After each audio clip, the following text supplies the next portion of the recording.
The morning sunlight streamed through the office windows, casting a sterile glow over the rows of cubicles and sleek desks scattered with laptops, coffee cups, and neatly stacked files. As I moved through the familiar paths of the office, I couldn't shake the feeling of impending change. Something was simmering beneath the surface, and while I couldn't quite place my finger on it, I felt it pressing on my shoulders with each step I took. But maybe that was just the constant weight of trying to keep everything in balance: work, finances, my marriage. I set down my purse on my desk, checking my phone out of habit to see if there was any message from Dan, my husband. Nothing. I wasn't exactly surprised. He'd been quiet lately, not only over the phone but in person too. Ever since he lost his job, his confidence had taken a dive, and the man I'd married, the one who was always smiling, who made me laugh even on my worst days, had become someone I barely recognized. His silence spoke volumes, and I was often left wondering if he felt like a failure, like he couldn't support us anymore. Just as I was about to get lost in my thoughts, the sound of Mr. Graham's office door opening snapped me back to reality. Mr. Graham, my boss, strode out into the open office space, his tall figure commanding attention even from a distance. He was dressed, as always, in a sharply tailored suit, the crisp fabric somehow making him look even more intimidating than usual. His mere presence was a constant reminder of the high standards he expected, and he'd never hesitated to let me know when I didn't meet them. I'd been working for him for nearly 3 years, and while I'd managed to get the hang of his demanding nature, every day still felt like a test I had to pass. Mr. Graham was known for his ruthless attention to detail, his refusal to settle for anything less than perfection. And though he rarely gave compliments, I'd occasionally catch a slight nod or approving glance when I managed to meet his expectations. As he walked toward me, my stomach clenched a bit, even though I hadn't done anything wrong. That was the effect he had on people: the ability to make you question yourself, to feel like you had to be at your best simply because he was watching. "Good morning, Ms. Lawson," he said, his voice low and steady. I managed a polite smile, hoping it didn't betray the nerves I always felt around him. "Good morning, Mr. Graham. How can I help you today?" He studied me for a moment, his dark eyes assessing as they scanned over my desk. "Have you prepared the financial summary for the board meeting tomorrow?" "Yes," I replied, nodding. "I'll have it on your desk by lunchtime. I'm just waiting for a couple of final numbers from accounting." He inclined his head slightly, as if to say he'd already assumed I was on top of things. "Good. I expect it to be flawless." And with that, he turned and walked away, leaving me feeling oddly relieved. That was the thing about Mr. Graham: he had this knack for making you feel like every little detail mattered, like your entire career rested on the accuracy of a single spreadsheet. And in a way, it did. I threw myself into my work, the hours blurring together as I compiled the last figures for the report. The steady rhythm of typing, clicking, and the quiet murmur of voices from the nearby cubicles grounded me, providing a semblance of peace amidst the pressure. But I couldn't ignore the underlying tension that had been building over the past few months, the feeling that something was slipping away from me, maybe my sense of self, my happiness, or perhaps even my marriage. Dan and I had always been close. He was the type who could light up any room he walked into, with his easy smile and warm, gentle nature. But lately, since he lost his job, it was as if he'd become a shadow of the man he used to be. And I hated admitting it, but I'd started to feel more and more like I was carrying the weight of our lives alone, like I had to keep everything together because he couldn't. Sometimes, I wondered if he noticed how much I was struggling too, or if he was simply too caught up in his own despair to see it. The sound of footsteps approaching my desk pulled me from my thoughts. I looked up to see Lucy, one of my closest colleagues, smiling as she leaned against the edge of my desk. "Hey, you want to grab some lunch? I could use a break," she said, her voice light and friendly. I glanced at the time on my computer screen and realized it was already noon. "Sure, let me just save this file, and I'll be right with you." As we walked to the little cafe around the corner, Lucy filled me in on the latest office gossip. She was always in the know, her sharp eyes and quick wit making her the go-to person for anyone who wanted to stay updated on the inner workings of the company.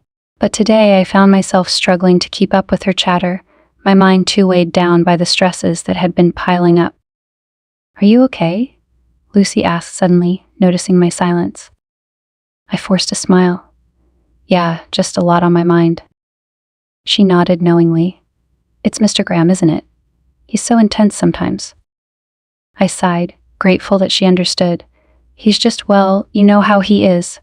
I feel like I'm constantly walking on eggshells around him."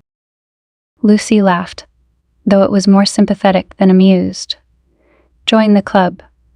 I swear, the man has a way of making everyone feel inadequate, no matter how hard they work." Despite my exhaustion, I chuckled, feeling a bit lighter. He definitely keeps us on our toes. The truth was, though Mr. Graham intimidated me, there was something almost magnetic about him. He had a presence that was hard to ignore, a quiet confidence that drew people in, even as it unsettled them. I hated to admit it, but part of me respected his intensity, admired the way he commanded attention without ever raising his voice. After lunch, I returned to the office feeling somewhat refreshed, ready to dive back into my work. As I sat down at my desk, my phone buzzed with a message from Dan. "Hey, I'm going to be home late tonight. I have a meeting with a friend about a potential job lead." I felt a pang of disappointment, though I quickly pushed it aside. This was good news. If Dan could find work, maybe things would start to feel normal again. Maybe we'd stop tiptoeing around each other, pretending everything was fine when it clearly wasn't. But the familiar ache of loneliness settled over me as I typed out a quick response, trying to keep the disappointment from leaking into my words. "That's great. Good luck, and let me know how it goes." I put my phone down and turned back to my computer, but my focus was broken, my mind drifting to thoughts of what our life had become. I loved Dan, truly, but I couldn't ignore the resentment that had started to creep in, the feeling that I was the only one holding us together. As the afternoon stretched on, Mr. Graham summoned me into his office to review the report. I entered his office, the air thick with his cologne, a rich, woody scent that somehow suited him perfectly. He gestured for me to sit as he scanned the documents, his expression unreadable. Finally, he looked up, his gaze locking onto mine. "Well done, Ms. Lawson. This is exactly what I needed." Relief washed over me, though I tried not to show it too obviously. "Thank you, Mr. Graham.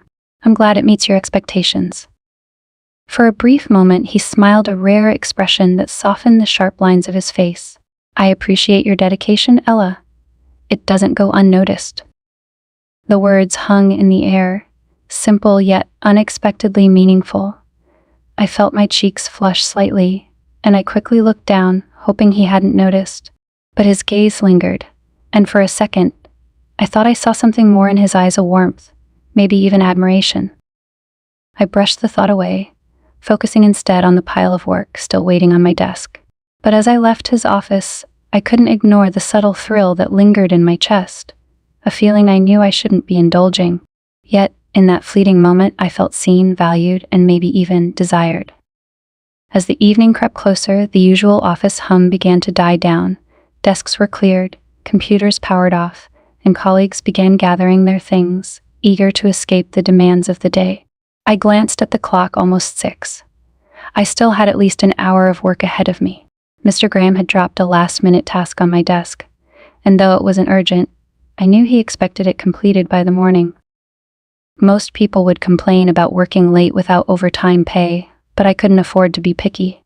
I needed this job more than ever now that Dan and I were treading water financially. Every day, I felt the pressure mounting.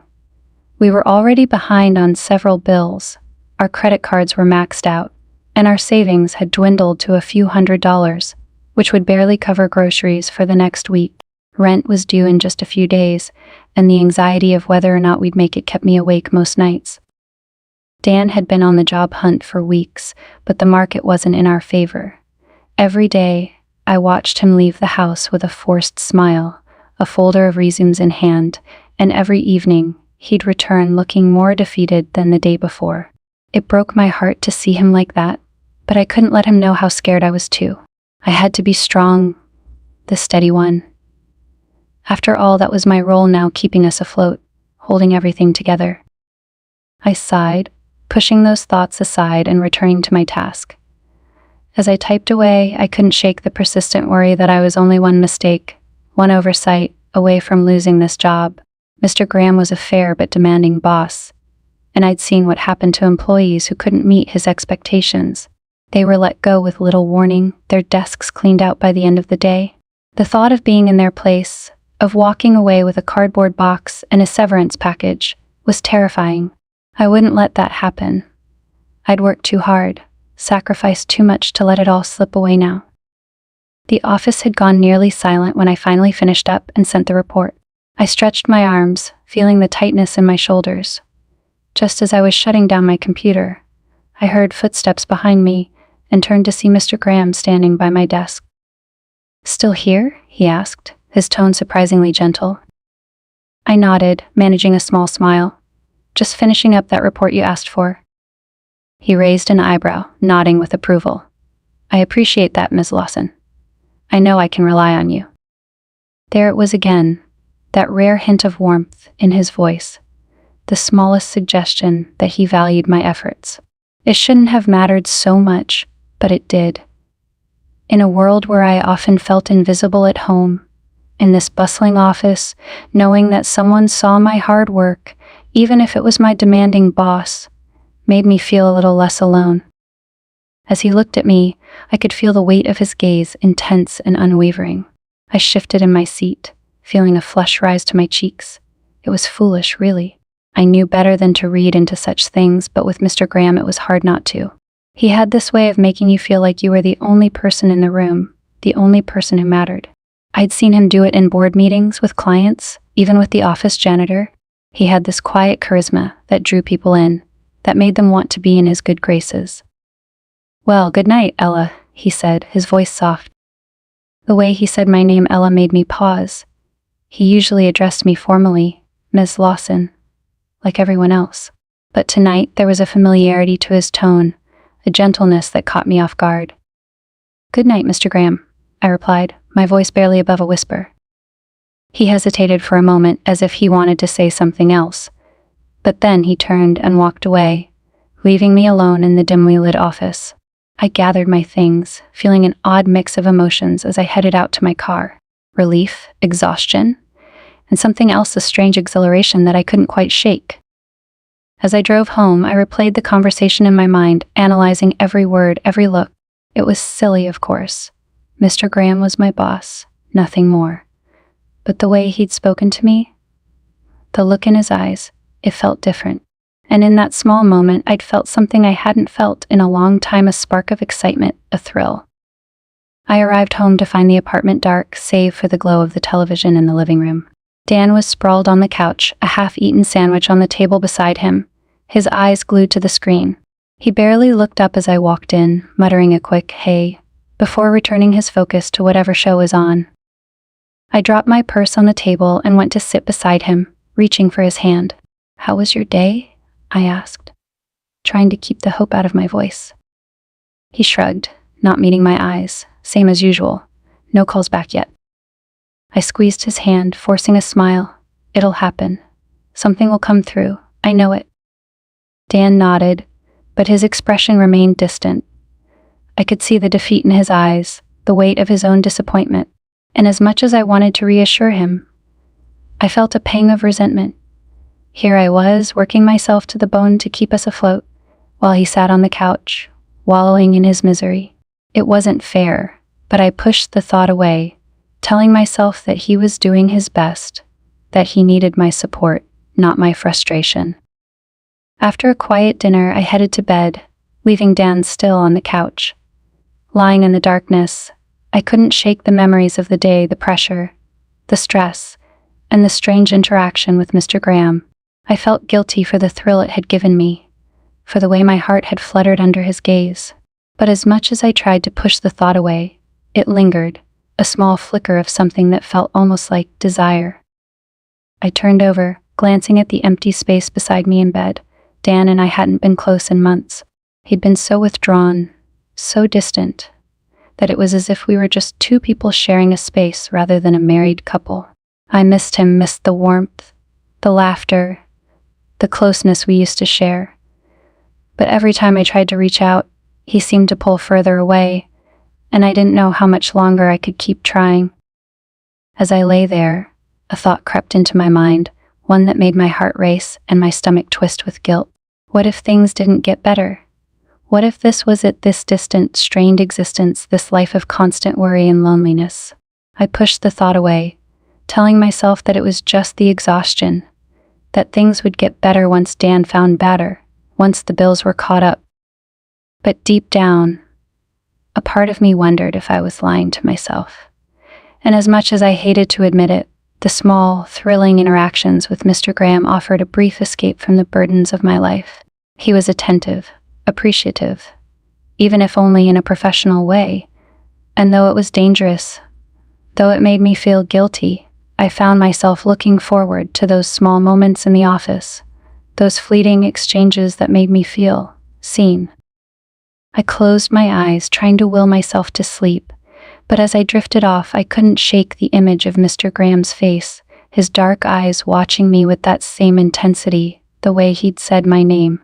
And in the quiet of the night, I felt a longing that scared me, a longing for something more, something that I knew could tear my life apart if I let it.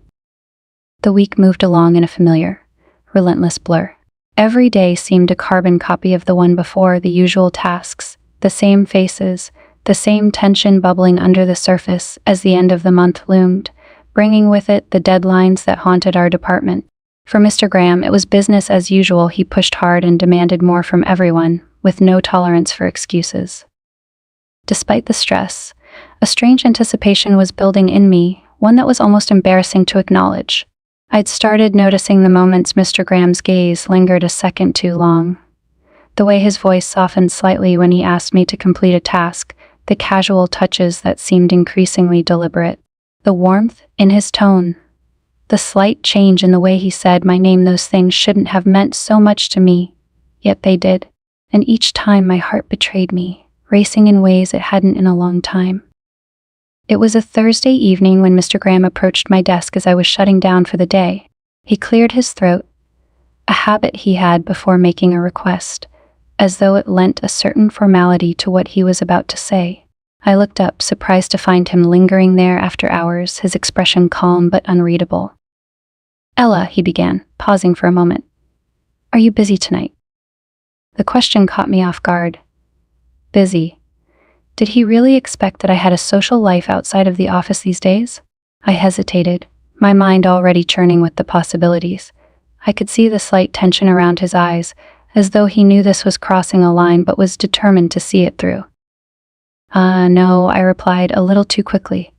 I was just heading home, but if there's something you need." He nodded, a faint smile flickering across his lips. "There's a project I'm working on for our presentation to the board next month, and I could use your input.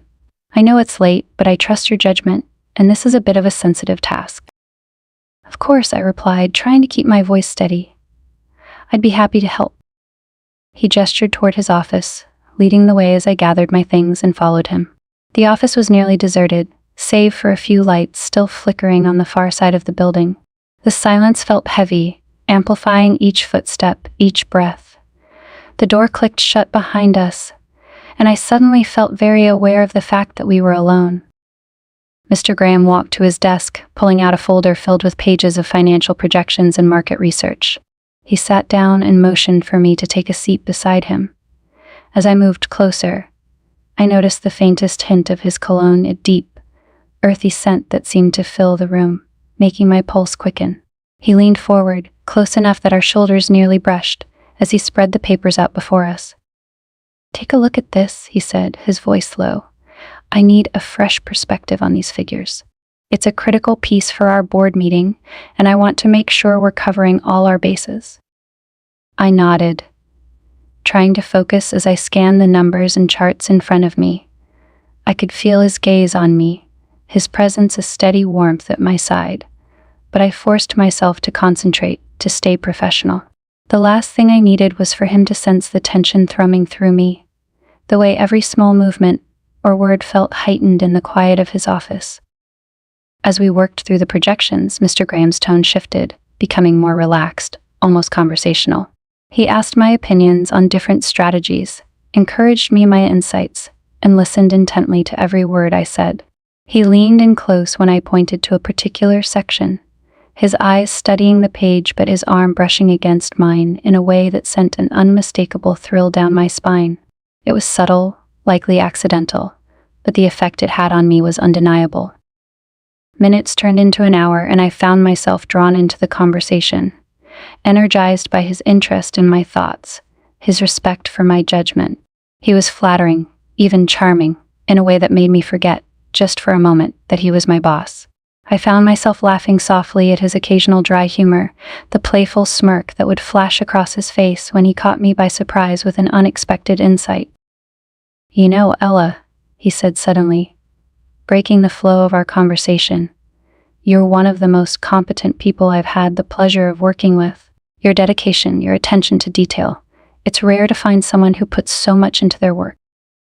His words took me off guard, and I felt a blush creeping up my neck. "Thank you, Mr. Graham. That means a lot." He chuckled, leaning back slightly. "Please call me David. We're well past formalities by now, don't you think?" I hesitated, the name feeling strange on my lips. David. He smiled, a warmth in his gaze that made me feel unexpectedly comfortable. I could sense that he was letting me in, breaking down the barriers that had always defined our professional relationship. And as much as I knew I shouldn't, I found myself responding to that openness, wanting to know him beyond the title and the suit. After a while, he leaned back in his chair, stretching his arms in a way that made him look more relaxed than I'd ever seen him. He watched me for a moment, a contemplative look in his eyes, as though he was deciding how much to say next. "Ella," he began slowly, "I don't often share personal details, but these late nights, these endless demands, it's not easy for me either. There's a lot of pressure at this level, and sometimes I wonder if I'm doing the right thing." I looked at him, genuinely surprised. He'd always struck me as invincible, as someone who thrived on the intensity of his position. But now, seeing this vulnerability, I felt a strange sense of connection, a desire to ease his burden in some way. "Everyone thinks you have it all figured out, David," I said softly. "But I think sometimes we're all just trying to keep it together the best we can."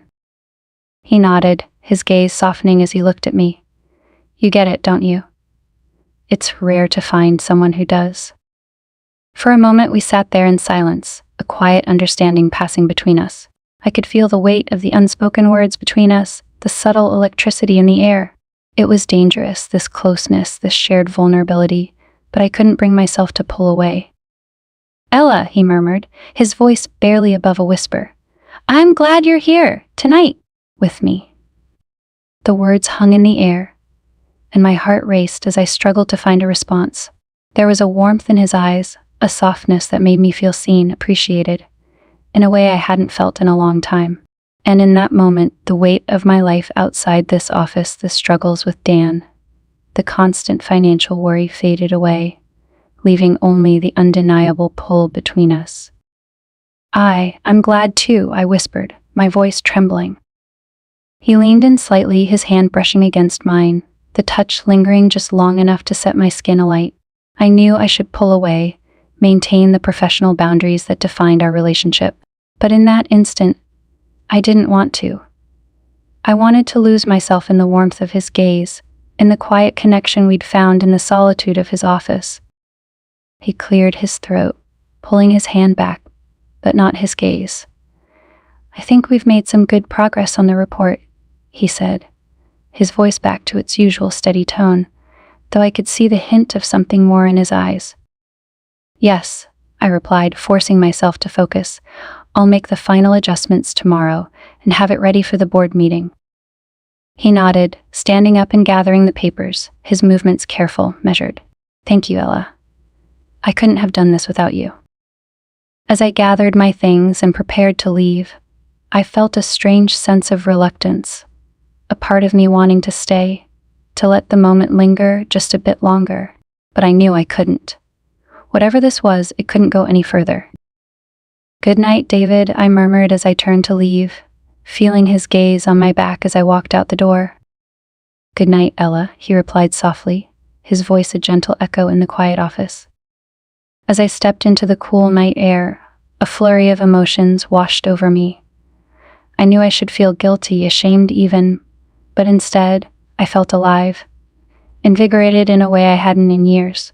And as I drove home, I couldn't shake the thought that tonight had been a turning point, that something in my life had shifted in a way I couldn't ignore. I couldn't shake the evening's events, replaying them in my mind with every mile I drove. My fingers gripped the steering wheel as I navigated the familiar roads back to our apartment, the weight of Mr. Graham's wire, or rather, David's words, settling heavily on my chest.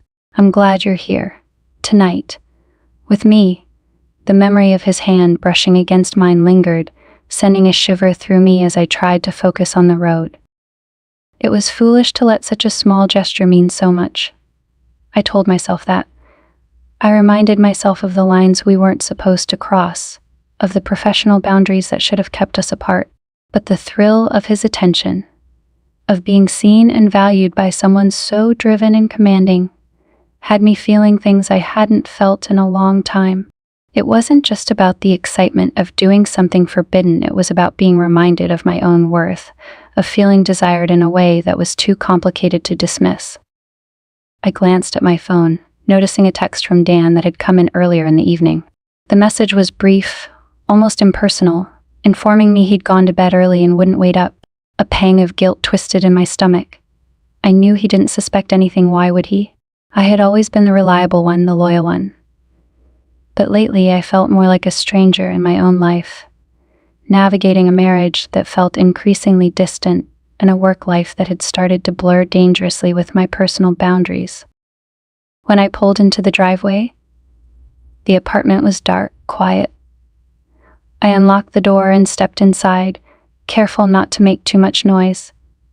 Though I knew Dan wouldn't be disturbed, I slipped out of my heels and padded softly down the hallway, pausing at the entrance to our bedroom. He was sprawled across the bed, his back turned to me, his breathing soft and steady. For a moment I just stood there, watching him, a wave of sadness washing over me. This man, my husband, the person I'd vowed to love and cherish forever, why did he feel so far away? Why couldn't I reach him? I couldn't remember the last time we'd sat down and really talked about what was going on between us, about the weight he was carrying, and the ways it was affecting us. I longed for that connection, for the warmth we used to share. But every time I reached out, he seemed to pull further away, retreating into himself. I slipped quietly into bed, careful not to disturb him, though I doubted he'd notice if I did. The cool sheets felt strangely comforting, grounding me as I tried to push away the confusing emotions swirling inside me. I lay there in the darkness, my mind drifting back to David, to the way he'd looked at me, the warmth in his voice when he said my name. I shouldn't feel this way. I knew that. I shouldn't be letting my mind wander down paths that led nowhere good. And yet I couldn't deny it. In those moments with David, I felt alive. I felt seen, understood, in a way that was increasingly missing from my life with Dan. A guilty thrill coursed through me, and I found myself questioning how far I would let this go. Could I really walk this path? Could I risk everything for a feeling that might be fleeting, a connection that might not even be real? The next morning I woke before Dan, slipping out of bed with a quiet sigh and heading to the bathroom to get ready. I looked at my reflection in the mirror, studying the tired eyes that stared back at me. There was a heaviness there, a weariness that came from too many sleepless nights, too much worry, and, now, too much guilt. I knew I couldn't keep living like this, caught between two worlds, two men, and two versions of myself, the faithful wife, and the woman who craved something more, something forbidden. As I got ready for work, I couldn't help but wonder what today would bring. If David would expect me to stay late again. If he would make another excuse to be close, to bridge the space between us that was quickly vanishing. A part of me feared it, but another part, a part one hated admitting, wanted it, longed for that spark, that reminder that there was still passion, excitement, and desire somewhere within me. The office was bustling by the time I arrived, everyone moving with the frenetic energy that came with the end of the fiscal quarter. I threw myself into my work, trying to drown out the guilt and confusion that weighed on me. But even as I worked, my mind drifted back to last night, to the way David's hand had lingered just a second too long, to the way he'd said my name. I could still feel his presence, his touch, like a ghost haunting me. Around lunchtime, Lucy came by my desk, her cheerful demeanor a welcome distraction from the storm of emotions inside me. "Lunch?" she asked, her eyes sparkling with the same warmth she always carried. I appreciated Lucy's energy, her knack for making the world feel a little lighter, a little brighter. "Yeah, that sounds good," I replied, grabbing my purse. As we walked to the cafe around the corner, Lucy launched into a story about her weekend plans, her excitement contagious. But as much as I wanted to lose myself in her stories, my mind kept drifting, replaying last night over and over. Lucy seemed to notice my distraction, her laughter fading as she looked at me with concern. "Ella, are you okay? You seem a little off," she said gently, her brows furrowing. I forced a smile, trying to appear unbothered. "Yeah, just a lot on my mind, I guess." She nodded, giving me a sympathetic look. "Is it work? Or home?" For a moment, I considered confiding in her, telling her about the strange shift in my relationship with David, about the tension and confusion that had taken root in my life. But I couldn't bring myself to say the words, to admit that I was dangerously close to crossing a line I never thought I'd approach. "It's a bit of both," I replied, keeping my tone light. "Just the usual stress, you know." She nodded, though I could tell she wasn't entirely convinced. "If you ever need to talk, I'm here, you know that, right?" I nodded, feeling a pang of gratitude for her friendship. "Thanks, Lucy. I appreciate it." We chatted about lighter topics for the rest of lunch, and I felt myself relax, the weight of my guilt easing slightly under her warmth and kindness. But as soon as we returned to the office, I found myself glancing at David's closed office door, wondering if he was inside, if he was thinking about last night, too. The day passed in a blur, my work barely registering as I fought to keep my mind focused. But as the hours ticked by, I felt the tension building, a strange anticipation settling over me. I told myself it was foolish, that nothing had happened, that nothing would happen. But that didn't stop my heart from racing every time I thought about him, about the way he'd looked at me, the way he'd made me feel. When 5 o'clock rolled around, I gathered my things, preparing to head home, hoping to escape the turmoil that had consumed me all day. But as I walked past his office, the door opened, and there he stood, his gaze meeting mine, with a softness that made my breath catch. "Ella," he murmured, his voice gentle, familiar. I felt the pull, the strange magnetism that drawn me to him last night, and I knew that I was in deeper than I'd ever intended. I forced a smile, my voice steady even as my heart pounded in my chest. "Good night, Mr. Graham." A faint smile touched his lips, a hint of something unspoken in his gaze. "Good night, Ella." I walked out of the office, my heart racing, my mind swirling with the weight of what I was feeling. And as I drove home, I realized that I was standing on the edge of something dangerous, something that could shatter my world if I let it. But even as I tried to push the thoughts away, the memory of his touch, his voice, lingered, haunting me, tempting me, leaving me with a longing I couldn't ignore. The next morning, I arrived at the office earlier than usual, hoping to avoid the inevitable interaction with David. The air between us had grown thick with unspoken tension, and I didn't trust myself around him, not with the way my thoughts had been spiraling since that first late night. But when I walked in, there he was, standing by my desk, a steaming coffee in his hand and a small, unreadable smile playing at the corners of his lips. "Good morning, Ella," he said, his tone carrying a warmth that felt entirely out of place in the bustling office. "Good morning, Mr. Graham," I replied, forcing myself to stay composed as I slid into my chair, trying to ignore the faint flush that crept up my cheeks. He held out the coffee, his fingers brushing mine as I took it from him. "I know you're not a morning person," he said with a soft chuckle. "Thought you might appreciate a little help starting the day." The gesture, simple as it was, caught me off guard. I managed a small smile, clutching the cup as if it were an anchor. "Thank you," I appreciate it. He leaned against the edge of my desk, crossing his arms as he looked down at me. Are you free after hours tonight? He asked, his voice casual, though his gaze held a familiar intensity. I could use some help going over the final strategy for the board meeting next week. There it was again, another invitation. Another subtle push to stay late, to blur the boundaries between us just a little more. I knew I should say no, that I should set clear limits for the sake of my own sanity. But I found myself nodding, compelled by the pull that seemed to override every sensible thought. Yes, I can stay, I replied softly, unable to meet his eyes. Good, he murmured, his smile widening. I'll see you in my office at 7. Then. All day I felt the anticipation building, each passing hour adding weight to the impending evening. I tried to keep busy, focusing on my tasks, but my mind drifted constantly, replaying the moments we'd shared, the warmth in his voice, the way he looked at me with a softness that felt deeply personal. The excitement I felt was tinged with guilt, a reminder that I was standing at the edge of something I couldn't fully understand, something that could unravel everything I'd worked so hard to hold together.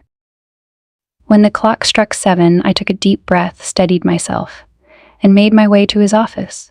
The door was slightly ajar, and I hesitated before pushing it open, catching sight of him seated at his desk, his jacket draped over his chair, his shirt sleeves rolled up to his elbows. He looked up as I entered, his expression brightening in a way that made my pulse quicken. Come in, Ella, he said, gesturing to the chair beside him. I've been looking forward to this. I settled into the seat, forcing myself to focus on the documents he spread across the desk. We discussed the strategy in detail, his voice low and steady as he guided me through the numbers, the projections, the intricate web of decisions that would shape the company's future. But as the minutes passed, the conversation began to shift, his tone softening, his gaze lingering on me a little longer each time he spoke. You know, Ella, he murmured after a while, leaning back in his chair, I don't often get the chance to work with someone as capable as you. It's rare to find someone who not only understands the numbers but can see the bigger picture. I looked down, flattered and unnerved by his praise. Thank you, Mr. Graham. That means a lot. David, he corrected gently, his smile warm. I think we're well past formalities by now, don't you? I nodded, trying to suppress the thrill his words sent through me. David. For a moment we sat in silence, his eyes fixed on me, as if searching for something unspoken, something he hadn't yet dared to say. I felt a strange vulnerability in that gaze, a sense of raw honesty that I hadn't expected. Ella, he began slowly, his voice barely above a whisper, I want you to know that I value you, not just as my assistant, but as someone I can rely on, someone I trust. I don't think I've ever had that with anyone else. His words hung in the air, heavy with a meaning I couldn't quite grasp. I felt my heart racing, my mind spinning as I tried to process what he was saying, what he was asking of me. There was a gravity to his tone, a seriousness that made me feel like this was more than just a late-night work session. Thank you, David, I replied, my voice trembling. That means a lot to me too.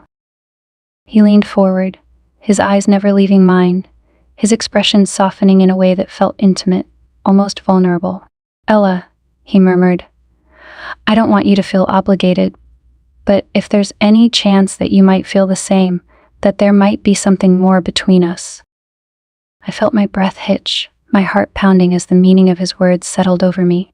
He was offering something I hadn't expected, something that both thrilled and terrified me. I knew I should say no, that I should end this before it spiraled out of control. But the longing in his eyes, the warmth in his voice, it was too much to resist. I don't know what to say, I whispered, feeling the weight of my own confusion, my own conflicting desires. He reached out, his hand brushing mine, the touch sending a spark through me that left me breathless. You don't have to say anything, Ella, he murmured, his voice a gentle reassurance. I just wanted you to know how I feel, and that if you ever wanted to explore that, I'd be here. The offer was simple, unspoken, but it carried a depth that I couldn't ignore. I felt my resolve weakening, the walls I'd built around myself crumbling under the weight of his attention. his desire. I knew this was wrong, that it could only lead to heartache, to betrayal.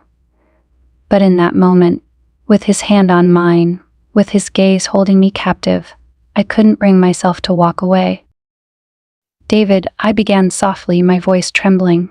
I don't know if I can." He nodded, understanding, his expression gentle. "It's okay, Ella. I don't want to push you into anything you're not ready for. I wanted to be honest with you, to let you know how much you mean to me." His words struck a chord deep within me, stirring something I'd buried long ago, a desire to be seen, to be valued, to be wanted. I felt a tear slip down my cheek, a testament to the emotional weight of his words, to the realization that I'd been craving this kind of attention, this kind of connection, for longer than I cared to admit. He brushed the tear away, his touch gentle, tender. "Ella, if this is too much, just tell me. I don't want to make you uncomfortable." I shook my head, feeling a strange sense of relief, of release. "No, it's not that. I didn't realize how much I needed to hear that. How much I needed someone to see me." He gave me a sad, understanding smile, his gaze filled with empathy, with a kindness that only deepened my confusion, my longing. "You deserve to be seen, Ella. You deserve to be valued, not just as an employee, but as a person." The words struck me harder than I'd anticipated, bringing with them a flood of emotions that left me feeling raw, exposed. I felt the boundaries slipping further away, the lines between us blurring until I could no longer tell where I ended and he began. And in that moment, I knew that I was standing on the edge of something dangerous, something that could change my life in ways I couldn't yet understand. "David," I whispered, my voice barely audible. I don't know what to do." He leaned closer, his hand still on mine, his gaze soft and understanding. "Then let's take this one step at a time. No pressure, no expectations. Just whatever feels right for you." His offer was simple, gentle, and it gave me a sense of control, a feeling that I could choose the path I wanted to take. And though I knew the risks, the potential consequences, I couldn't ignore the warmth in his gaze, the feeling that for the first time in a long time, I was exactly where I wanted to be. I think I'd like that," I replied softly, my heart racing as I looked into his eyes, feeling the weight of the decision I'd just made. He smiled, a warmth spreading across his face that made me feel safe, cherished. And in that moment, I knew that, whatever happened, I'd chosen this path willingly, fully aware of the risks, the possibilities. I'd stepped into a new world, one where the rules were my own, where the choices were mine to make. As the days passed, I found myself slipping deeper into this uncertain territory, one foot in the life I'd built with Dan, and the other in a world I'd never anticipated, one colored by stolen glances and quiet moments shared with David. Every day at the office felt charged with an electricity I couldn't ignore, a magnetic pull that grew stronger each time we were in the same room. And yet, the thrill was tempered by a constant, gnawing guilt that haunted me in the quiet moments late at night, when Dan lay beside me, or in the early morning light, when I'd catch my reflection in the mirror and see a woman I barely recognized. I'd always prided myself on being loyal, on upholding the values that mattered to me. And yet, here I was, letting myself be drawn into something I knew was wrong. It was as though I were living in two worlds, split between who I'd always thought I was and the person I seemed to be becoming. The shame was there, lurking just beneath the surface, and I knew it was only a matter of time before I'd have to face it, to make a choice that would either restore my integrity or let it shatter completely. One evening, after a long day of work, I came home to find Dan sitting at the kitchen table, a stack of papers spread out in front of him. He looked up as I entered, a weary expression on his face. "Hey," he said, his voice tired, "I was just going through our bills." I felt a pang of guilt, realizing that while I'd been distracted by my own turmoil, Dan had been carrying his own burden, trying to keep us afloat. I hadn't been there for him, not in the way I should have been, and the realization hit me with a force I hadn't expected. "Anything I can do to help?" I asked, forcing a smile as I set my bag down and moved to stand beside him. He shook his head, running a hand through his hair. It feels like no matter how hard we try, we're barely keeping our heads above water. I placed a comforting hand on his shoulder, hoping he couldn't sense the turmoil within me. We'll figure it out, Dan. We always do. He nodded, though his gaze remained distant, his expression one of quiet resignation. I wanted to tell him everything. To share the guilt that had been building inside me. To confess the confusion that had taken root in my heart. But the words wouldn't come. How could I burden him with that? How could I add to his pain when he was already struggling to keep himself afloat? As I prepared dinner that night, I felt the weight of my choices pressing down on me, a suffocating reminder of the boundaries I was beginning to cross. I knew I needed to step back, to put distance between myself and David, to reclaim the part of me that was slipping away.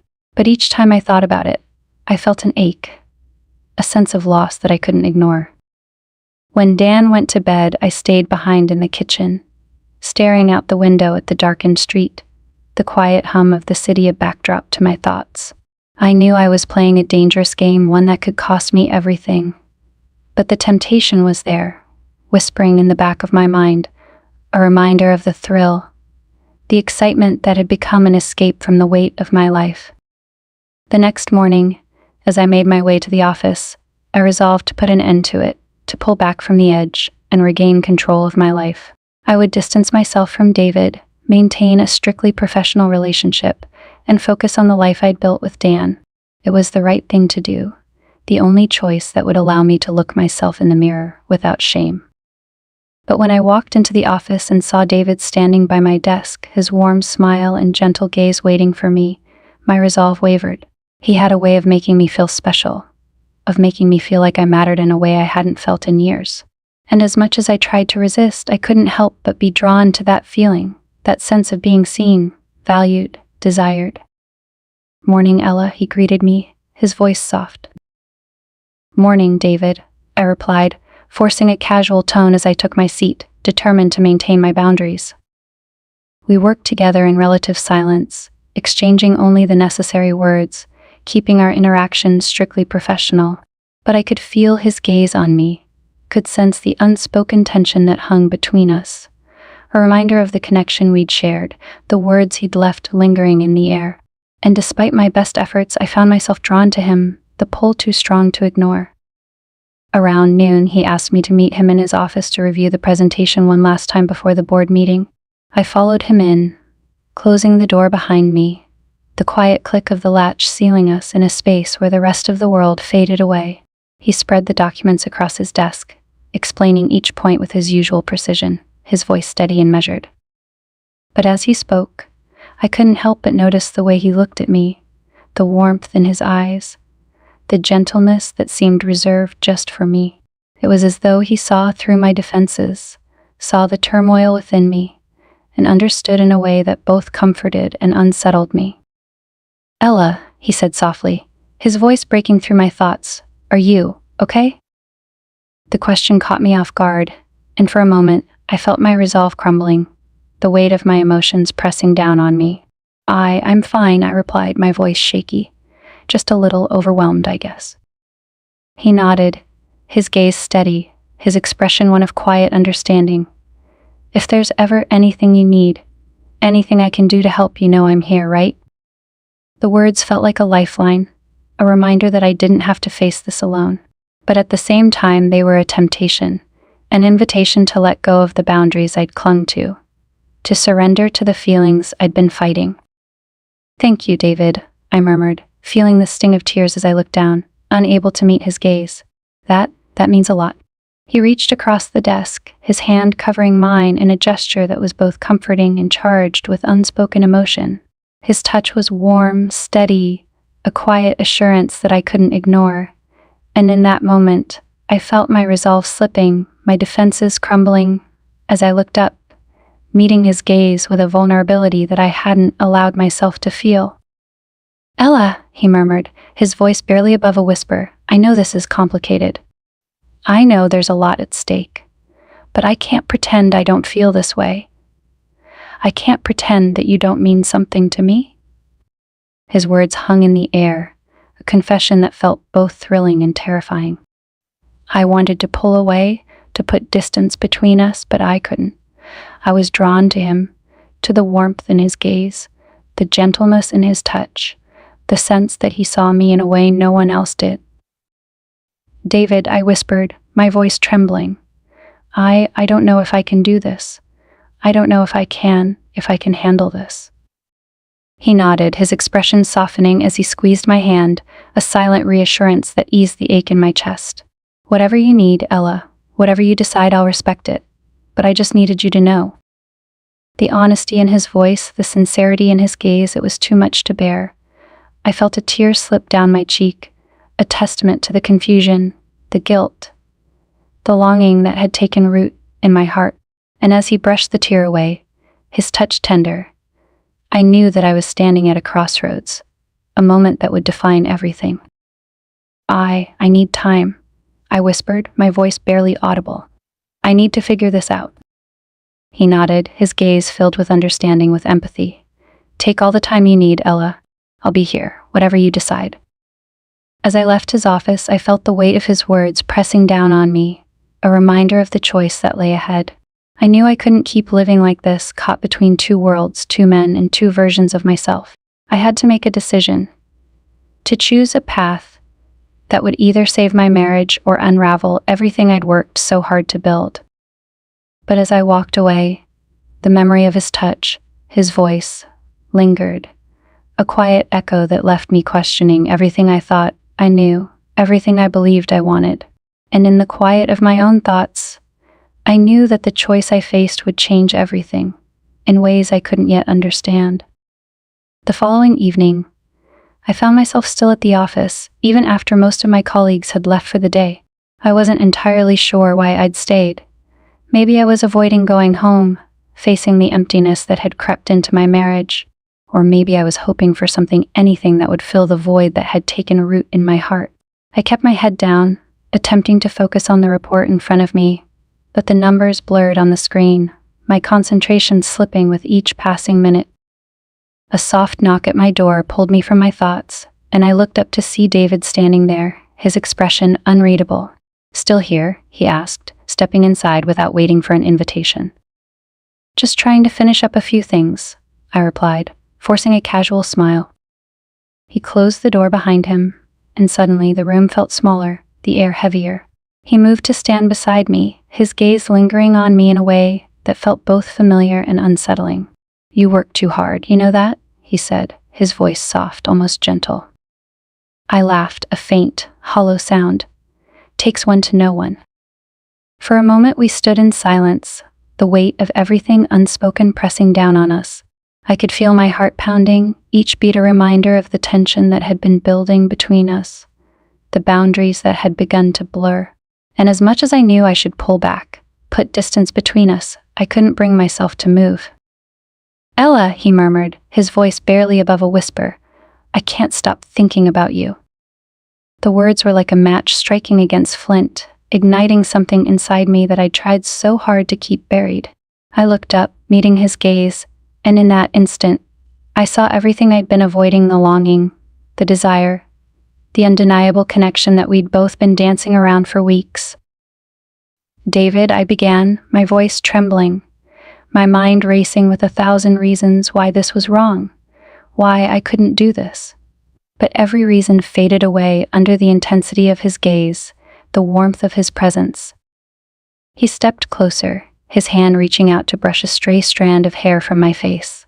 The touch was gentle, hesitant, as if he were giving me a chance to pull away. But I didn't. I couldn't. I wanted this more than I'd ever allowed myself to admit. "You don't have to say anything," he whispered, his hand lingering on my cheek. "If this isn't what you want, just tell me, and I'll walk away." I felt my breath catch, the weight of his words settling over me like a heavy blanket. I knew I should tell him to stop, to walk away, to leave me alone. But the truth was, I didn't want him to leave. I wanted this, wanted him, in a way that terrified me, yet thrilled me all the same. Instead of answering, I reached out, my fingers finding his hand, guiding it to my cheek. The warmth of his skin against mine sent a shiver through me, a reminder of the fire that had been smoldering between us, waiting for a spark. His gaze softened, his hand moving to cradle my face, his thumb brushing gently along my cheek. "Ella," he whispered, his voice filled with a tenderness that made my heart ache, and in that moment, I felt the last of my defenses crumble, the walls I'd built around myself shattering under the weight of my own longing. I closed the distance between us, my hands finding their way to his chest, feeling the steady beat of his heart beneath my fingertips. His arms wrapped around me, pulling me close, and I felt a sense of safety, of warmth, that I hadn't felt in years. It was as if in his embrace all the doubts, the fears, the guilt faded away, leaving only the pure, unfiltered desire that had been simmering between us. He tilted my chin up, his eyes searching mine, as if giving me one last chance to pull back, to stop this before it went any further. But I didn't want to stop. I wanted to lose myself in this moment, to surrender to the feelings I'd kept hidden for so long. And then his lips were on mine, soft, gentle, testing the boundaries we'd both been so careful to keep. The kiss was hesitant at first, a tentative exploration, but as I leaned into him, as I let myself fall into the warmth of his embrace, it deepened, the intensity building with each passing second. His hands moved to my waist, pulling me closer, and I felt the world around us fade away, leaving only the two of us, tangled together in a moment that felt both dangerous and inevitable.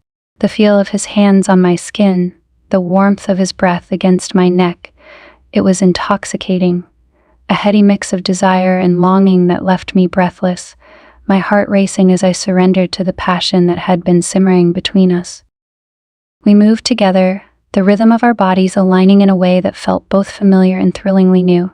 Every touch, every kiss, every whispered word sent a shiver through me, a reminder of the fire that had been ignited, a fire that threatened to consume everything in its path.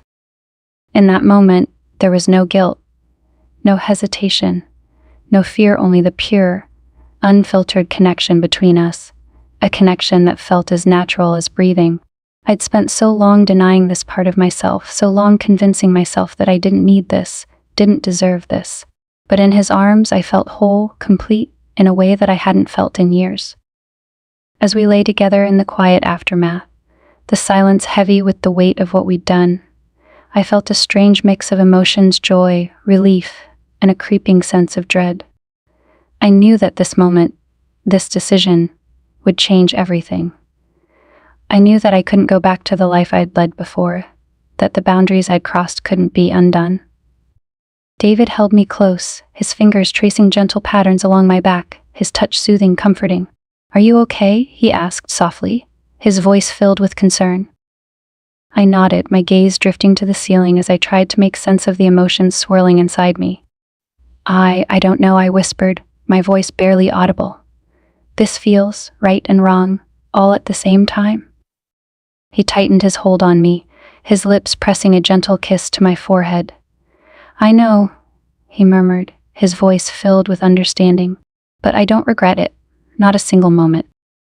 I looked up at him, my heart aching at the sincerity in his gaze, the quiet conviction in his words. I wanted to believe him, to let myself feel the same certainty, but the guilt was already beginning to creep in, a reminder of the life I'd left behind, the promises I'd broken. "What happens now?" I asked, my voice trembling, my heart heavy with the weight of the question. He hesitated, his gaze softening as he considered his response. "That's up to you, Ella," he replied, his voice steady, reassuring. "Whatever you want, whatever you need, I'll be here." His words were a balm to my soul, a reminder that I wasn't alone in this, that I didn't have to face this decision on my own.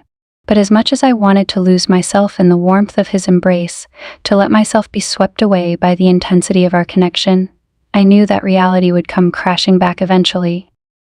The guilt, the fear, the consequences, they were all waiting, just beyond the edges of this moment, a reminder that I couldn't escape the choices I'd made, the boundaries I'd crossed. And as I lay there, tangled in his arms, I felt the weight of those choices pressing down on me, a reminder that I was standing on the edge of something I couldn't control, something that would change my life in ways I couldn't yet comprehend. But for now, in this quiet, stolen moment, I let myself be held, let myself believe, if only for a little while, that this was where I was meant to be.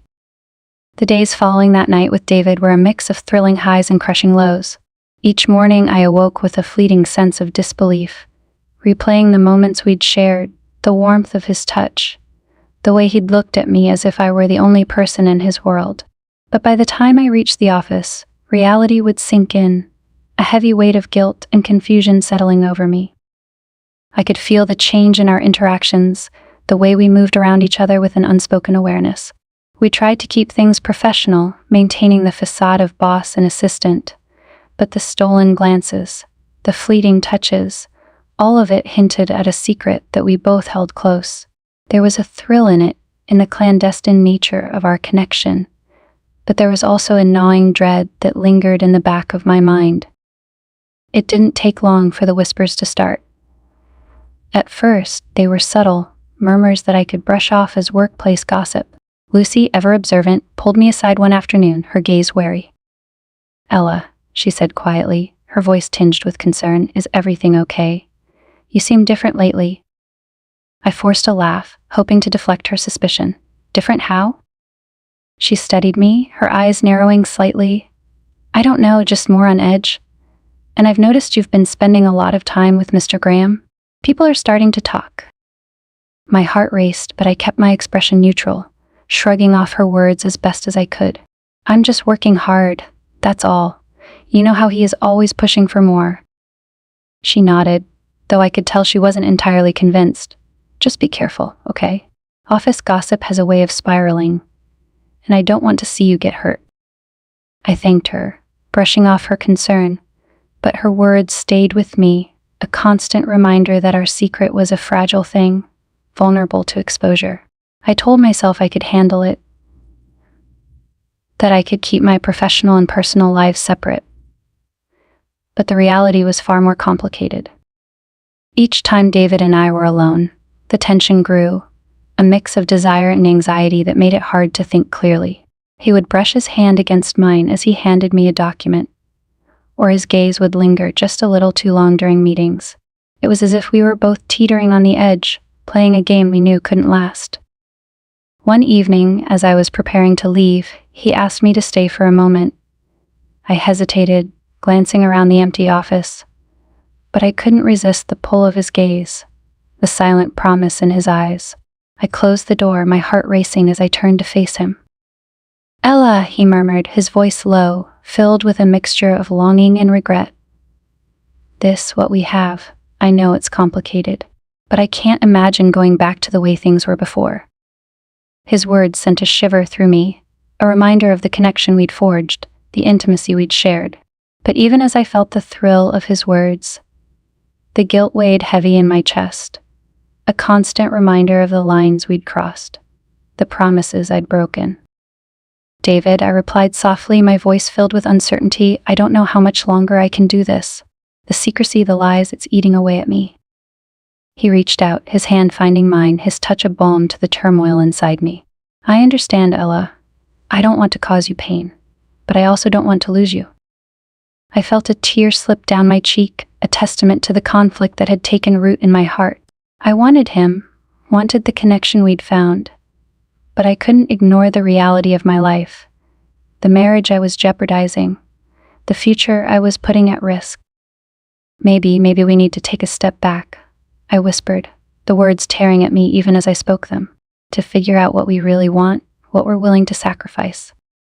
He nodded, his expression pained, but he didn't let go of my hand. "If that's what you need, I'll respect it.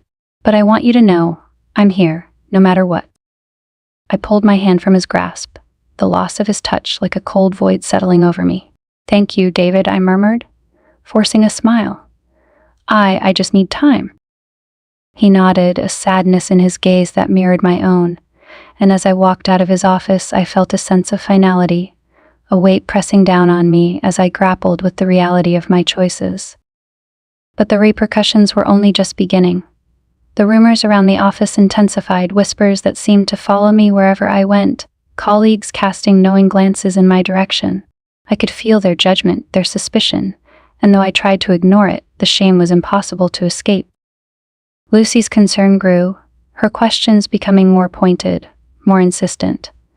"Ella, if something's going on, you can tell me," she said one afternoon, her gaze filled with worry. I brushed her off, assuring her that everything was fine, but I knew she didn't believe me, and the weight of the secret, the isolation that came with it, became harder to bear. At home, things with Dan grew more strained. He sensed my distance, my distraction, and though he didn't confront me directly, the tension between us was palpable. We moved through our days like strangers, a silent rift widening between us, fueled by the secrets I couldn't bring myself to share. One night, after a particularly tense dinner, Dan turned to me, his expression weary, his voice filled with a quiet resignation. "Ella," he said softly, "are you happy?" The question caught me off guard, a simple inquiry that carried a weight I wasn't prepared to face. I looked away, unable to meet his gaze, my heart aching with the realization that I didn't have an answer. I don't know," I whispered, my voice barely audible. He nodded, a sadness in his eyes that mirrored my own. I feel like I'm losing you, like you're slipping away, and I don't know how to reach you." I felt a tear slip down my cheek, a testament to the guilt, the shame that had been building inside me. I wanted to tell him everything, to unburden myself of the secrets that had taken root in my heart, but I couldn't. I couldn't bear the thought of hurting him, of shattering the life we'd built together. "I'm sorry," I murmured, my voice trembling. I don't know how to fix this." He reached out, his hand covering mine, his touch filled with a warmth that only deepened my sense of regret. "Ella, whatever it is, we can work through it. But I need you to be honest with me. I need to know what's really going on." I looked into his eyes, seeing the vulnerability there, the quiet plea for the truth. And in that moment, I felt the weight of my own betrayal, the realization that I'd been lying not only to him but to myself, pretending that I could live two lives, that I could keep my heart divided. The guilt was overwhelming, a crushing weight that left me feeling exposed, vulnerable. And as I sat there, tangled in my own shame, I knew that I was standing on the edge of a decision, a choice that would define everything. But as much as I wanted to tell him the truth, to unburden myself of the lies, I couldn't. I was trapped, caught in a web of my own making, a prisoner to the choices I'd made, the boundaries I'd crossed. I need some time," I whispered, my voice barely audible. He nodded, his expression filled with quiet understanding, though I could see the hurt in his eyes, the pain of my distance. "Take all the time you need, Ella," he murmured, his voice gentle. "I'll be here, no matter what." As I pulled away, retreating into the silence of our shared home, I felt the weight of my choices pressing down on me, a reminder of the life I'd left behind, the future I was putting at risk. And in the quiet of my own thoughts, I knew that I was standing at a crossroads, a moment that would define everything, in ways I couldn't yet understand. The days turned into weeks, each one blending into the next, marked by the same hollow feeling that had taken root in my heart. I moved through my life like a ghost, haunted by the decisions I'd made and the ones I hadn't. The office had become a minefield, with the gossip still swirling, whispers that followed me down every hallway. And while I tried to keep my head down, to focus on my work, the weight of what I was carrying was impossible to ignore. David had respected my need for distance, keeping our interactions strictly professional, though there were moments, quiet glances, brief smiles that reminded me of what we'd shared, of what could have been. But those fleeting moments only made the ache in my heart more pronounced, a reminder of the boundaries I'd crossed and the promises I'd broken. At home, things with Dan had reached a quiet, painful impasse. He was kind, patient, but there was a sadness in his eyes that mirrored my own, a silent resignation that neither of us knew how to bridge. We moved through our days in silence, our connection a ghost of what it had once been. And though I wanted to reach out to fix what had been broken, I couldn't bring myself to face the truth, to confess the choices that had led us here. One evening, as I was tidying up after dinner, Dan approached me, his expression calm but serious. "Ella, can we talk?" he asked, his voice steady. I looked up, my heart pounding as I took in the quiet determination in his gaze. "Of course," I replied, my voice barely above a whisper. He gestured to the living room, and we sat across from each other, the silence stretching between us like a chasm. For a moment, he said nothing, his gaze searching mine, as though looking for an answer he wasn't sure he'd find. "Ella," he began softly, "I don't know what's going on, but I can't keep pretending that everything is okay. I need to know where we stand. I need to know if there's still something left between us." The question hung in the air, heavy with the weight of everything unspoken. I felt a tear slip down my cheek, the guilt, the shame pressing down on me like a crushing weight. I wanted to tell him the truth, to unburden myself of the lies that had been eating away at me, but the words wouldn't come. "Dan, I don't know," I whispered, my voice trembling. "I don't know how we got here or how to fix this." He nodded, his expression filled with quiet understanding, though I could see the pain in his eyes, the hurt that my words had caused. I need to know if you're willing to try. If you're willing to fight for us, for what we had." His words struck a chord deep within me, a reminder of the life we'd built together, the love that had once been so strong. I felt a surge of guilt, a realization that I'd been holding on to something that no longer served either of us, clinging to a life that I'd already left behind. "I want to try, Dan," I murmured, the words a quiet confession. "But I don't know if I can. I don't know if I have it in me." He looked away, his jaw clenched, and I could see the devastation in his expression, the quiet acceptance of the truth he'd feared. "I see," he replied softly, his voice thick with emotion.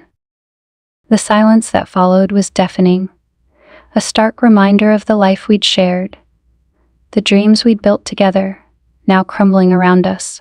And as I sat there, facing the man I'd once loved with everything in me, I felt the weight of my own choices, the realization that I was the one who had torn us apart.